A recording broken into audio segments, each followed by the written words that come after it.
Ya, perkenalkan nama saya Veronica Chandli, yaitu seorang mahasiswa desain komunikasi visual atau biasa disebut DKV dari Universitas Multimedia Nusantara. Saya sekarang ada di semester 4 dan saya berfokus pada desain-desain layouting, juga ilustrasi-ilustrasi yang memiliki style flat design. Saat ini juga saya sedang aktif dalam organisasi kampus dan menjalani beberapa proyek-proyek di luar perkuliahan yang membantu saya untuk mengembangkan kemampuan saya sebagai seorang desainer grafis. Saya tertarik karena perusahaan ini memiliki reputasi yang cukup ternama di industri kreatif, terutama di agensi-agensi perikanan. Juga saya merasa perusahaan ini itu memiliki nilai-nilai yang selaras dengan saya sendiri. Nah, jadi melalui kemampuan saya ingin sekali berkontribusi dan juga ikut menciptakan karya-karya yang sangat-sangat estetis, sangat-sangat membantu dan juga berdampak positif bagi perusahaan ini sendiri. Saya sendiri sebenarnya belum pernah bekerja secara profesional, baik di korporat ataupun secara magang, tapi saya memiliki berbagai pengalaman-pengalaman dalam organisasi. Dari pengalaman tersebut, saya juga belajar pentingnya memahami masalah dan juga kebutuhan klien. Saya belajar mengelola waktu secara efektif. Lalu juga saya belajar untuk terus konsisten melakukan eksplorasi-eksplorasi desain sehingga saya bisa mengasah kreativitas saya ketika saya menghadapi permasalahan-permasalahan desain. Saya memiliki kemampuan layout yang kuat, juga saya memiliki kemampuan ilustrasi yang adaptif. Oleh karena itu, saya bisa bekerja dengan berbagai gaya desain dalam satu proyek. Saya juga memiliki kemampuan untuk menerjemahkan suatu brief atau suatu ide menjadi sebuah desain yang menarik. Kekurangan saya, mungkin saya merasa saya terkadang terlalu perfeksionis, terutama pada saat proses pembuatan karya. Hal itu membuat saya cenderung stuck dan merasa kurang percaya diri pada saat proses. Jadi saya terus-terusan hanya bergumul di situ dan merasa kalau misalnya pada saat proses itu jelek, otomatis hasilnya jelek, gitu. Tapi sekarang saya terus belajar untuk melakukan eksplorasi-eksplorasi, membuat berbagai alternatif desain, jadi tidak hanya berhenti di satu versi saja. Saya juga belajar untuk mulai percaya diri dan percaya pada proses bahwasannya meskipun prosesnya terlihat kurang begitu baik atau kurang begitu bagus, tapi itu belum selesai dan masih bisa dikembangkan menjadi hasil yang jauh lebih maksimal, jauh lebih bagus lagi. Gaya desain saya cenderung minimalis, sederhana, juga memiliki style flat design dan juga modern dengan menggunakan warna-warna yang cenderung kontras, playful, dan juga memberikan kesan-kesan yang kuat.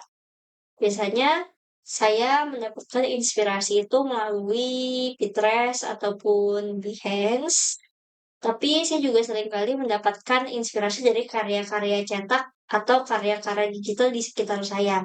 Contohnya itu seperti poster, mau itu poster cetak ataupun poster digital, juga unggahan-unggahan sosial media dari organisasi-organisasi lain, juga sekarang mulai banyak sekali packaging-packaging produk yang sangat menarik desainnya menggunakan motif-motif yang visually appealing.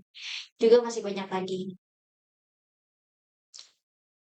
Salah satu karya favorit saya itu poster tipografi yang saya buat ini.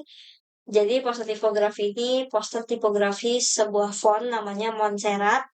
Saya memilih ini karena menurut saya ini memiliki cukup konsep yang menarik, sekaligus memberikan informasi terkait sejarah dari film itu sendiri. Selain itu, prosesnya juga cukup kompleks karena saya pada saat pembuatannya itu melakukan eksplorasi-eksplorasi berbagai macam style desain, mulai dari 3D, flat design, dan masih banyak lagi.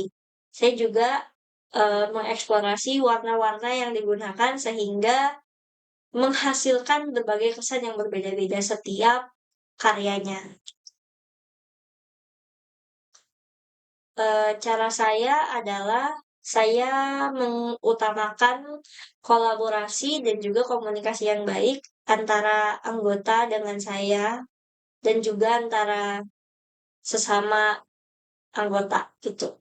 Jadi untuk membuat hasil akhir yang memuaskan, hasil akhir yang maksimal, saya bersedia untuk menerima feedback, bersedia untuk berbagi ide juga, berbagi ide saya dengan orang lain, dan juga mempertimbangkan berbagai berbagai pendapat orang lain dari anggota tim yang lain dengan pendapat saya. Jadi kita bisa menemukan solusi yang maksimal, solusi yang memuaskan bagi semuanya gitu.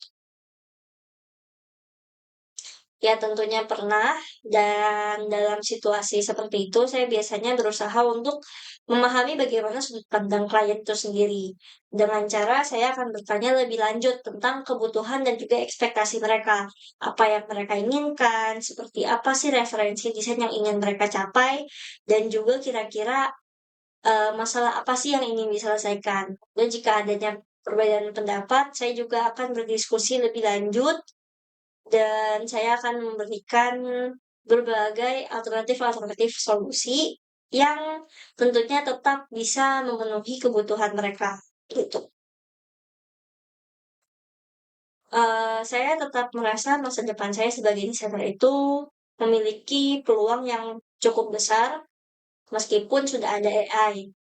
Eee, Alasannya adalah saya percaya bahwa AI itu hanyalah sebuah asisten dan dia tidak bisa menggantikan kreativitas manusia, di mana manusia itu bisa memiliki caranya tersendiri untuk menerjemahkan dari sebuah kata atau sebuah topik atau sebuah brief atau sebuah ide menjadi sesuatu yang visual, menjadi sebuah pesan yang visual.